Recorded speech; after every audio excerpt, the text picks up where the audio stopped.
I woke up at 5 a.m. this morning, stared at my phone for 20 minutes, and realized I had no idea what I was doing with my life.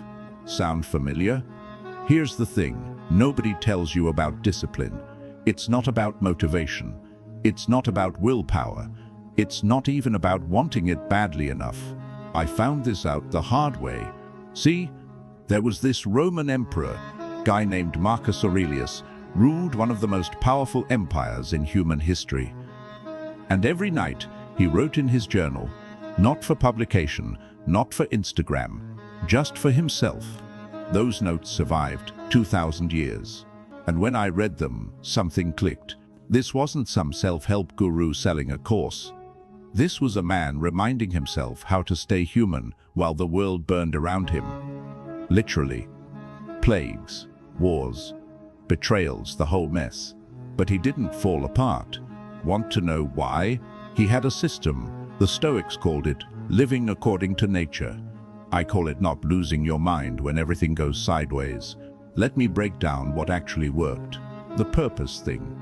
Most people think finding your purpose is this big mystical experience. Like you're going to wake up one day and angels will sing and you'll just know. That's garbage. Here's what Marcus said. Your purpose is what you do when nobody's watching. It's the small stuff, the boring stuff, the stuff that doesn't get likes or shares. For him, it was simple. Be a good emperor. Be a good father. Be a good human. That's it. No motivational posters, no vision boards, just showing up and doing the work. I tried this, asked myself every morning, what actually matters today? Not what feels urgent, not what's blowing up my phone. What actually matters changed everything. Because here's the secret, once you know what matters, everything else becomes noise, and noise is easy to ignore. The self-reliance trap. Now, people here count on yourself and think it means never asking for help. Wrong. Marcus wasn't saying be a lone wolf. He was saying, stop waiting for someone to save you. Nobody's coming. Your boss isn't going to hand you the perfect opportunity. Your partner can't read your mind. Your parents can't live your life for you. You've got one person you can actually control. You. That's not depressing. That's liberating. I spent years blaming my circumstances. Wrong city, wrong job, wrong timing, always something.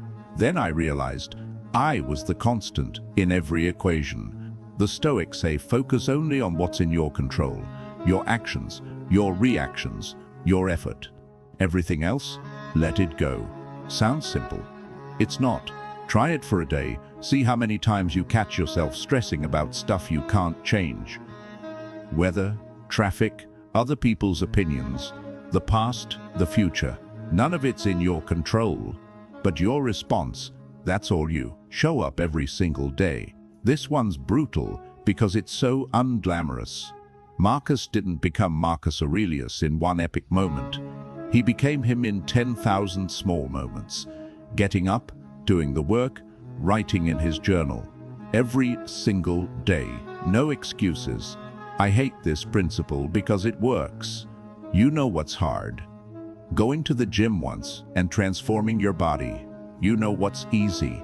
Going to the gym. The difference is showing up, not when you feel like it, not when it's convenient, when it's scheduled. I started small, wrote one paragraph every day. Some days it was brilliant, most days it was trash. Didn't matter, I showed up. 6 months later, I had a book. Not because I was talented, because I was consistent. Marcus said it better. The impediment to action advances action. What stands in the way becomes the way. Translation, stop overthinking, just start. Voluntary hardship, or why I take cold showers. Okay, this one sounds insane. Why would you make life harder on purpose? Because life's going to make it hard anyway. Might as well be ready. Marcus practiced this constantly. Rich emperor, could have anything he wanted. Chose to sleep on the floor sometimes. Ate simple food. Reminded himself that luxury was optional. Not because he hated himself, because he knew comfort makes you weak. I started taking cold showers, not ice baths, Not polar plunges, just turning the water cold for the last minute. You know what I learned? Discomfort is a choice, even when it's not. Stay with me here. The water's cold, that's a fact, but suffering about it, that's optional. You can stand there shivering and hating life, or you can breathe through it and realize you're fine. This translates to everything. Bad traffic, annoying, suffering about it, your choice. Rude coworker. Frustrating, letting it ruin your day, your choice. The Stoics weren't trying to eliminate discomfort. They were training themselves to handle it better. Big difference. The control split. This is the big one. The thing that separates people who thrive from people who just survive. There are two categories in life. Things you control, things you don't. That's it. Marcus was obsessed with this. Drew a line in the sand.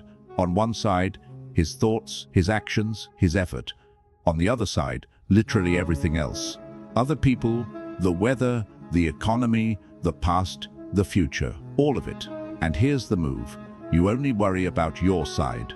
Sounds easy. It's not. We're wired to obsess over stuff we can't control. It's how anxiety works. It's how stress works. But think about it. You're worried about what someone thinks of you. Can you control that? No. You're stressed about the economy. Can you control that? No. You're anxious about dying someday. Can you control that? No. So why are you burning energy on it? Marcus said, you have power over your mind, not outside events. Realize this, and you will find strength. I made a list once, everything stressing me out, then crossed out everything I couldn't control. The list got really short, and the things left, those I could actually do something about. Never play victim. This one's going to upset people. Marcus said life isn't fair. Bad things happen to good people. That's just reality. But here's where it gets interesting. You can acknowledge that and still refuse to be a victim. Not because bad things didn't happen, but because playing victim doesn't help. I watched someone close to me go through hell. Real hell. Not my latte was wrong. Hell. And they had a choice. Spend the next decade being bitter, or spend it building something better. They chose better. Not because they were superhuman, because they realized victim mode is a trap. It feels good short term. You get sympathy, you get to blame someone else, but long term, it destroys you. The Stoics weren't saying pretend bad things don't happen. They were saying, don't let those things define you. Every obstacle is a test. Pass or fail, your call. Delayed gratification is a superpower. Want to know the easiest way to predict someone's future success? Watch how they handle marshmallows. I'm serious. There's a famous study, kids' marshmallows, eat one now or wait and get two. The kids who waited, they crushed life later. The kids who didn't, not so much. Marcus understood this 2,000 years before the marshmallow test. He said the key to freedom is controlling your desires, not eliminating them. Controlling them, big difference. I want things, you want things, that's human. But do we need them right now, or can we wait? Can you skip the donut today because you've got a health goal? Can you save money instead of buying that thing you'll forget about next week? Can you do the hard work now instead of scrolling TikTok? Every time you delay gratification, you're building a muscle, the discipline muscle.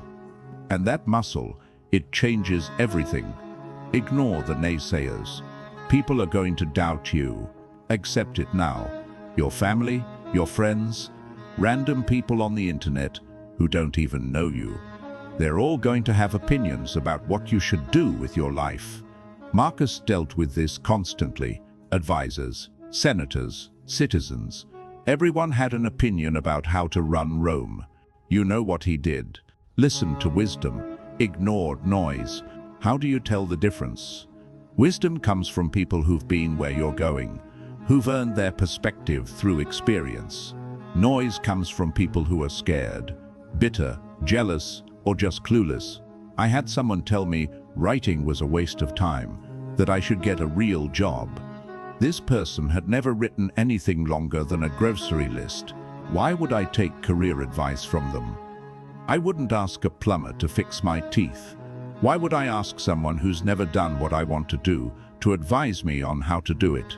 Marcus said, waste no more time arguing what a good man should be. Be one. Stop explaining yourself to people who aren't invested in your success. Just do the work. Find better role models. You become who you hang around. Not literally, but close. Marcus studied philosophy not by reading dusty books, but by watching people who lived it. He wrote about his teachers, the qualities they had, the way they handled pressure. He basically built a mental board of advisors. I did the same thing. Can't afford a mentor. Study people who are dead. They left their playbooks behind. Marcus did it with Epictetus. I did it with Marcus. Read their stuff. Watch their interviews. See how they handle failure. You're downloading their operating system. And here's the thing. You don't copy them. You learn from them. Take what works. Leave what doesn't. Build your own version of excellence. Daily review, the night audit. Every night before bed, Marcus asked himself 3 questions. What did I do well today? What could I have done better? What did I learn? That's it. No journaling prompts, no gratitude lists, just honest self-assessment. I started doing this 6 months ago. Some nights I've got nothing. I coasted. I was reactive. I wasted the day.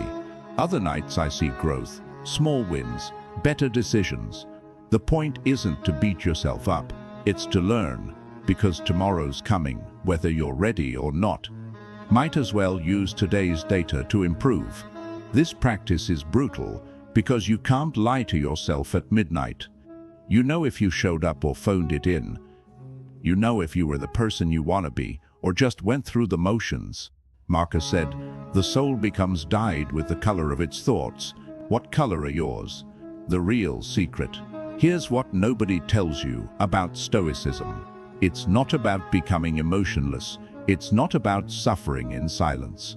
It's not about being a robot. It's about being free. Free from anxiety about stuff you can't control. Free from needing other people's approval. Free from being a victim of circumstance. Marcus had all the power in the world, literally emperor of Rome, but he knew something most people never figure out. External power is nothing compared to internal power. You can control empires and still be controlled by your own mind. Or you can control nothing external and be completely free internally. I'm not saying I've mastered this. I haven't. I probably never will. But I'm better than I was yesterday, and tomorrow I'll be better than today. That's the game. Not perfection, progress. Not motivation, discipline. Not waiting for life to get easier, getting stronger so it doesn't matter. Marcus died almost 2,000 years ago, but his words are still here. Because truth doesn't expire, and the truth is simple. You're going to face adversity, pain, loss, failure. The question isn't if, it's how you'll handle it. Will you fall apart, or will you stand up? Will you blame the world, or will you take responsibility? Will you wait for motivation, or will you build discipline? Your call, every single day. That's Stoicism. Now go live it. 3 weeks ago, I had a panic attack in a grocery store over yogurt, not because anything was actually wrong, because I couldn't decide which brand to buy, and my brain decided that meant I was failing at life. That's when I realized I'd missed something fundamental about Stoicism. See, in the first video I talked about the basics, self-discipline, showing up, controlling what you can control. But Marcus Aurelius didn't stop there. There's a second layer to this philosophy, the part he wrote about when things got really dark. When the plague hit Rome, when his children died, when his own generals betrayed him. This is the stuff he didn't write for inspiration. He wrote it to survive. And honestly, this part changed me more than the basics ever did. The death thing. Let's start with the most uncomfortable one. Marcus was obsessed with death. Not in a morbid way, in a "this is the only thing that's 100% certain" way. He wrote, "Do not act as if you were going to live 10,000 years. Death hangs over you." First time I read that, I thought it was depressing. Now I think it's the most practical advice anyone's ever given me. Here's what he understood. When you remember you're going to die, suddenly a lot of stuff stops mattering. That argument with a stranger online, pointless. That grudge you've been holding for 3 years, waste of time. That fear of looking stupid, who cares? You'll be dead eventually anyway. But here's the thing nobody talks about. Memento mori, remembering death, isn't about being sad, it's about being present. I started doing this exercise.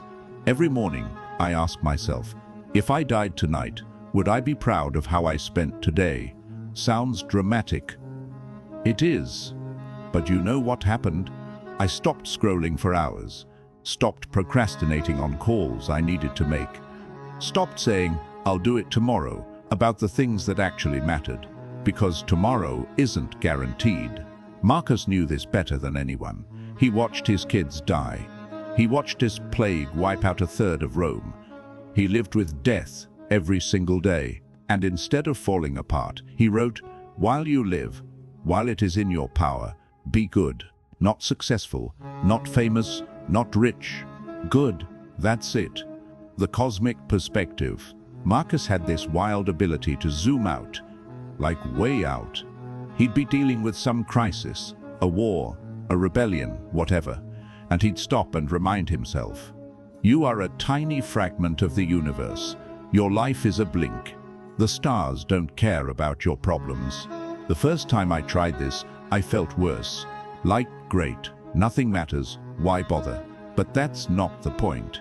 The point is perspective. When you realize how small you are, two things happen. First, your ego shrinks. That embarrassing thing you did last week, nobody's thinking about it. They're all too busy thinking about their own embarrassing things. Second, you feel connected to something bigger. Marcus believed we're all part of one universal nature, like cells in a body. When you hurt someone else, you're hurting yourself. When you help someone, you're helping yourself. Sounds like hippie nonsense, but stay with me. I tested this at work. Had a coworker who drove me crazy. Everything he did annoyed me. Then I tried Marcus's trick. Imagined we were both just particles in this massive universe, both trying to figure things out, both going to die someday. Instantly, I cared less about winning arguments with him, because what's the point? We're both specks of dust floating on a rock in space. Might as well not make each other miserable while we're here. The judgment problem. Here's something Marcus wrote that I think about constantly. Everything we hear is an opinion, not a fact. Everything we see is a perspective, not the truth. This broke my brain when I first got it. We walk around thinking our judgments are reality. Someone cuts you off in traffic. You think that person's a jerk, but that's not a fact. That's your interpretation. Maybe they're rushing to the hospital. Maybe they didn't see you. Maybe they're just a bad driver having a terrible day. The event is neutral. Your judgment makes it good or bad. Marcus said the thing that disturbs us isn't the event itself. It's our opinion about the event. Mind blown. I had this neighbor. Played music loud at night. I'd lie there fuming, unable to sleep, thinking about how inconsiderate he was. Then I realized the music is just vibrations in the air. My anger, that's me adding meaning to the vibrations. So I changed my judgment. Instead of, he's a terrible person, I thought, he probably doesn't know I can hear it. I should just ask him to turn it down. Guess what? He turned it down. No drama, problem solved. But I'd spent weeks being angry because of my own judgment. That's the trap. We create most of our own suffering through how we interpret things. The villain dilemma. Marcus had to deal with genuinely bad people, corrupt officials, traitors, enemies trying to kill him. And you know what he wrote about them? When you wake up in the morning, tell yourself, the people I deal with today will be meddling, ungrateful, arrogant, dishonest, jealous, and surly. Wait, what? That sounds pessimistic, but keep reading. They are like this because they can't tell good from evil. But I have seen the beauty of good and the ugliness of evil, and have recognized that the wrongdoer has a nature related to my own. Translation: people do bad things because they're confused, they don't know better, and they're human, just like you. This is brutal to accept, because it means you can't just hate the villain and move on. You have to understand them. Marcus said, when someone wrongs you, ask yourself, what notion of good and evil did they have that made them act this way? I tried this with someone who screwed me over in business. Really screwed me over. Cost me money, cost me time, made me look like an idiot. I wanted to hate him, but I forced myself to think, what was he thinking? What did he believe that made this seem okay? And I realized he was scared, desperate, trying to save his own situation. Did that excuse it? No, but understanding it, that released the anger. Marcus wrote, the best revenge is not to be like that. Instead of plotting payback, just be better. Don't become the thing you hate. The rational mind trap. Here's where Stoicism gets tricky. Marcus believed humans are rational beings, that we have the power to think our way through problems. And mostly, he's right. But he also struggled with this. You can read it in his journals. He's constantly reminding himself to be rational, to stay calm, to not get emotional. Why would he need to keep reminding himself? Because it's hard. We're not computers. We're animals with big brains who sometimes lose their minds over yogurt in a grocery store. The Stoics knew this. They weren't saying never feel emotions. They were saying don't let emotions control you. Big difference. I feel anger, I feel anxiety, I feel jealousy, but I don't have to act on those feelings. There's a space between feeling something and doing something. That's where rationality lives. Viktor Frankl, a psychologist who survived Nazi concentration camps, said it like this: between stimulus and response, there is a space. In that space is our power to choose our response. Marcus would love that. The practice is simple, not easy, but simple. Feel the emotion, name it. I'm angry. I'm anxious. I'm jealous. Then ask, is this emotion helping me? Is it based on facts or assumptions? Most of the time, it's assumptions. And once you see that, the emotion loses power. The impermanence hack, everything changes. Marcus was borderline obsessed with this. The universe is transformation, he wrote. Life is opinion. Nothing lasts. Not your job, not your relationships, not your body, not even your problems. This used to depress me. Like, why build anything if it's all going to fall apart? But Marcus saw it differently. If nothing lasts, then why get attached? Why cling to stuff that's temporary anyway? I had this moment last year, lost a friendship I thought would last forever, and I was devastated. Then I remembered Marcus. Nothing is permanent, all things pass.